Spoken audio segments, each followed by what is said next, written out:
Halo semuanya, perkenalkan nama saya Priscilla Valentriana dengan NIM F11311911026. Pada video kali ini saya akan menjelaskan materi mengenai model interaksi sosial. Selamat menonton.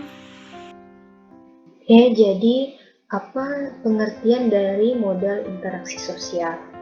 Jadi model interaksi sosial adalah suatu model pembelajaran yang menekan pada terbentuknya hubungan antara peserta diklat yang satu dengan yang lainnya. Nah, model ini itu suatu model pembelajaran yang menekankan pada terbentuknya hubungan antara peserta didik yang satu dengan peserta didik lainnya. Jadi keterampilan sosial dapat menumbuhkan dan mengarahkan sikap sosial dan perilaku sosial siswa menjadi lebih baik. Kemudian ada macam-macam model pembelajaran interaksi sosial. Yang pertama yaitu investigasi kelompok. Dalam investigasi, kebermaknaan pembelajaran sangat bergantung pada aspek kebutuhan-kebutuhan siswa dalam memperoleh dan mengembangkan domain kognitif, nilai-nilai, serta pengalaman belajar mereka dapat terpenuhi secara optimal melalui kegiatan pembelajaran yang dilaksanakan di sekolah.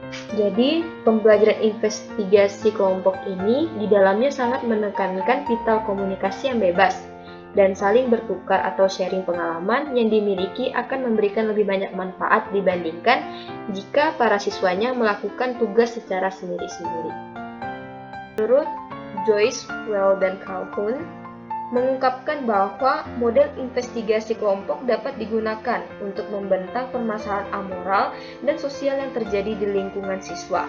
Selanjutnya, siswa dapat diorganisir dengan teknik melakukan penelitian bersama atau cooperative inquiry terhadap masalah-masalah sosial dan moral maupun masalah akademik. Selanjutnya yaitu pemaparan langkah-langkah pembelajaran investigasi kelompok dari Killen. Nah, yang pertama yaitu para siswa dibagi dalam kelompok-kelompok kecil, maksimalnya 4 orang dan memiliki independensi terhadap guru. B. Kegiatan yang dilakukan siswa terfokus pada upaya-upaya untuk menjawab beberapa pertanyaan yang telah dirumuskan. Dan yang C. Pengalaman belajar siswa yang harus dikuasai. Jadi apa sih yang harus dikuasai oleh siswa? Yaitu mengumpulkan dan menganalisis sejumlah data, selanjutnya merumuskan kesimpulan. D. Dalam kegiatan belajar, siswa dapat memanfaatkan berbagai ragam pendekatan yang bervariatif. E. Hasil-hasil dari penelitian para siswa dirundingkan dengan bergiliran di antara seluruh siswa dalam kelompok. Nah, yang kedua yaitu sistem sosial dalam pembelajaran investigasi kelompok. Sistem sosial adalah model pembelajaran investigasi kelompok menjunjung tinggi nilai-nilai demokratis yang diatur oleh suatu kesepakatan yang dikembangkan atau paling tidak divalidasi oleh pengalaman kelompok dalam batas dan hubungan terhadap fenomena rumit yang kemudian dijelaskan oleh seorang guru sebagai objek pembelajaran. Nah, aktivitas kegiatan kelompok ini timbul dalam sejumlah struktur eksternal minimalis yang diberikan oleh seorang guru. Sistem sosial dalam pembelajaran ini menjelma dalam bentuk kegiatan kelompok antara perbedaan peran siswa dan guru meskipun status keduanya yang sama. Yang ketiga yaitu peran guru dalam pembelajaran investigasi kelompok. Yang pertama, guru berperan sebagai fasilitator yang langsung dan implikasi dalam kegiatan kelompok. Jadi di sini guru membimbing siswa dalam merumuskan rancangan, action, dan mengelola kelompok. Yang kedua, memberikan informasi. Nah, memberikan informasi ini yaitu pengetahuan tentang metode yang digunakan. Ketiga yaitu konselor akademik, yaitu guru membantu siswa saat menghadapi suatu keadaan yang membingungkan. Kemudian, guru akan menguji dan memperhatikan kebiasaan alami mereka yang tercermin dalam reaksi yang berbeda-beda. Yang D. Membantu siswa yang membingkai proposisi yang reliable. E. Memberikan bantuan kepada siswa tanpa harus menekan siswa. Yang kedua yaitu bermain peran atau role playing. Role playing merupakan sebuah model pembelajaran yang didasarkan pada perspektif pendidikan individu maupun interaksi sosial. Model ini yaitu mengakomodasi kebutuhan tiap-tiap siswa untuk dapat menemukan makna pribadinya dalam jagat sosial mereka dan menunjang cara memecahkan masalah atau dilema pribadi dengan dukungan golongan dan sosialnya. Dalam dimensi sosial, model ini membantu memudahkan individu untuk bekerja sama menganalisis keadaan sosial, khususnya masalah antar manusia. Model ini juga membantu dalam proses pengembangan sikap sopan dan demokratis dalam menghadapi masalah-masalah. Nah, langkah-langkah pembelajaran role-playing yang pertama yaitu menghangatkan suasana dan memotivasi peserta didik. Tahap ini lebih banyak dimaksudkan untuk memotivasi peserta didik agar tertarik pada masalah. Karena itu, tahap ini sangat penting dalam bermain peran dan paling menentukan keberhasilan. Kemudian selanjutnya itu memilih peran. Memilih peran dalam pembelajaran tahap ini, peserta didik dan guru mendeskripsikan berbagai watak atau karakter, apa yang peserta didik suka, bagaimana peserta didik merasakan, dan apa yang harus peserta didik kerjakan. Kemudian, para peserta didik diberi kesempatan secara sukarela untuk menjadi pemeran. Yang ketiga yaitu menyusun tahap-tahap peran. Nah, menyusun tahap-tahap peran baru ini, pada tahap ini para pemeran menyusun garis-garis besar adegan yang akan dimainkannya. Yang keempat, menyiapkan pengamat. Nah, menyiapkan pengamat ini, sebaiknya pengamat ini dipersiapkan secara matang dan terlibat dalam cerita yang akan dimainkan agar semua peserta didik turut mengalami dan menghayati peran yang dimainkan dan aktif mendiskusikannya. Kemudian yang kelima yaitu pemeran. Pada tahap ini, para peserta didik mulai bereaksi secara spontan. Sesuai dengan peran masing-masing, pemeran dapat berhenti apabila para peserta didik telah merasa cukup. Yang keenam yaitu diskusi dan evaluasi. Para pemain diminta untuk mengemukakan perasaan mereka tentang peran yang dimainkan. Demikian pula dengan peserta yang lain, diskusi dimulai dengan melontarkan sebuah pertanyaan. Para peserta didik akan segera terpancing untuk melakukan diskusi. Dan yang paling terakhir yaitu membagi pengalaman dan mengambil kesimpulan. Nah, pada tahap ini, peserta didik saling mengemukakan pengalaman hidupnya dalam berhadapan dengan orang tua, guru, teman, dan orang-orang di sekitarnya. Semua pengalaman peserta didik dapat diungkap atau muncul secara spontan. Yang kedua yaitu peran guru dalam pembelajaran role-playing atau bermain peran.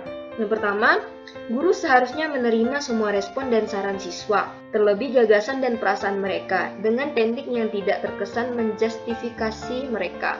Kemudian yang kedua yaitu guru harus responsif. Nah, responsif ini sebagai upaya untuk mendorong siswa menelusuri bidang-bidang yang berbeda dalam situasi permasalahan tertentu, serta mempertimbangkan alternatif yang berbeda. C. Meningkatkan pemahaman siswa berkenaan perasaan dan pikiran mereka sendiri. D. Menitikberatkan beberapa cara yang berbeda. Nah, tujuan dari ini yaitu untuk memainkan peran yang sama dan konsekuensi yang berbeda yang akan mereka temukan. Dan yang terakhir yaitu membantu siswa untuk merefleksikan dan memerhatikan konsekuensi dengan guna untuk mengevaluasi resolusi dan menganalogikannya dengan alternatif yang lain. Yang ketiga yaitu masalah dalam pembelajaran role-playing terbagi menjadi 4, yaitu yang pertama konflik interpersonal. Jadi konflik ini memunculkan antara beberapa orang sehingga siswa dapat menemukan teknik untuk mengatasi konflik tersebut. Yang kedua yaitu relasi antar kelompok. Dari relasi antar kelompok ini dapat digunakan untuk membuka prasangka atau untuk mendorong penerimaan terhadap hal-hal yang ganjil. Yang C, dilema individu.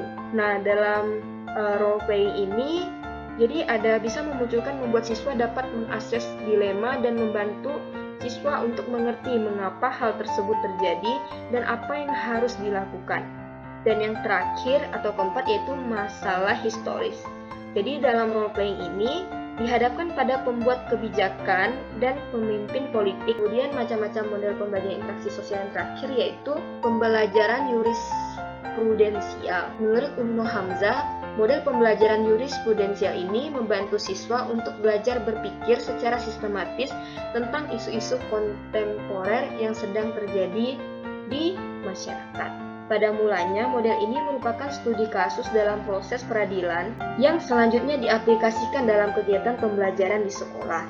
Dalam model ini, para peserta didik sengaja dilibatkan dalam ragam permasalahan sosial yang menuntut fabrikasi kebijakan pemerintah yang diperlukan serta berbagai macam pilihan untuk mengatasi isu sosial tersebut.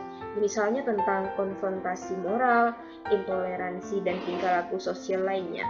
Dan model ini juga didasarkan atas konsep tentang keberagaman masyarakat dalam menafsir perbedaan-perbedaan paradigma dan prioritas, bahkan konfrontasi nilai antara seseorang dengan yang lain. Model ini potensial untuk digunakan dalam kajian bidang studi yang membahas tentang isu-isu kebijaksanaan umum yang berkenaan dengan isu-isu atau konflik moral dalam kehidupan sehari-hari. Jadi kita lihat langkah-langkah pembelajaran jurisprudensial.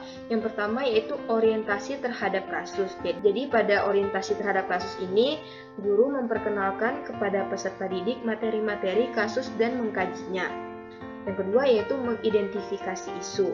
Jadi peserta didik di sini mensintesis fakta, mengaitkan dengan isu-isu umum dan mengidentifikasikan nilai-nilai yang terlibat dalam kasus tersebut. Yang ketiga yaitu pengambilan posisi atau sikap. Jadi peserta didik diminta mengambil sikap atau pendapat terhadap isu yang diangkat dan menyatakan sikapnya. Kemudian yang selanjutnya yaitu memperjelas ulang dan memperkuat terhadap sikap yang telah diambil. Yang terakhir yaitu menguji atau mendiskusi. Di sini guru menguji atau mendiskusikan apakah argumen yang digunakan untuk mendukung sikap tersebut relevan dan valid. Yang kedua yaitu sistem sosial dalam pembelajaran jurisprudensial. Nah, struktur dalam model ini menjangkau wilayah mulai dari level tertinggi hingga terendah.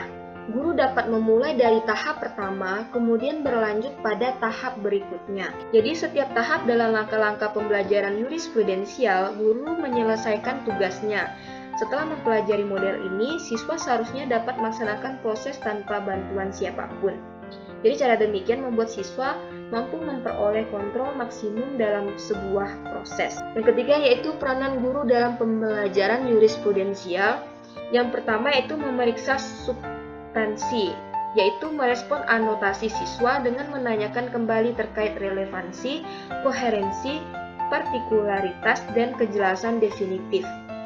Yang B yaitu guru mendorong siswa untuk berpikir.